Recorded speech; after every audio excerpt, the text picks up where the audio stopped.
The story about the power of a mother's love and will to save her family as the terror of the Nazis descended.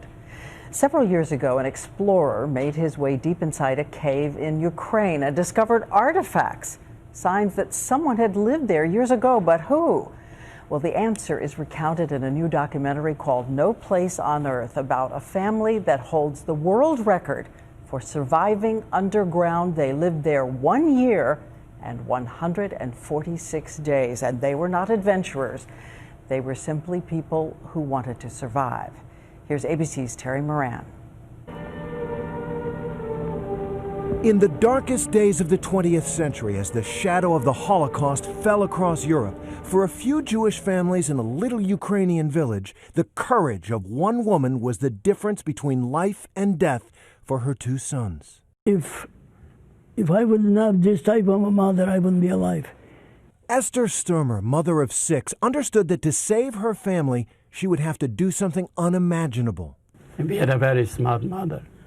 She told us, whatever they told you to do, you do the opposite.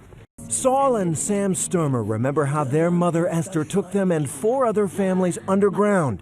38 Jewish men, women, and children would spend a year and 146 days deep inside 2 vast caves.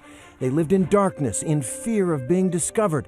One man from each family would sneak out at night, risking his life to forage for food. They built showers and latrines, collected drinking water from a lake inside the cave. They made the dark abyss a home. You were in paradise. You were in the cave, but free. We were free men. We were not afraid. Finally, in April 1944, the Russian army liberated the area, and the 5 families, 38 Jews, came back into the light, back into life on Earth. That ordeal, living underground for 500 days and more, how did it shape your life? The life that you did survive to live?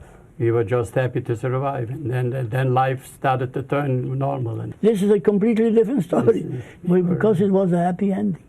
In 2010, for the film, Saul and Sam, now 92 and 86, returned to the cave. Now I know where I am.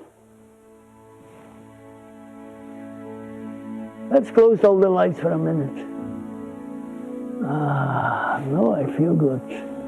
And deeper into the darkness, a symbol of their resilience, where the families etched their names in the rock to signal to the world, we are here.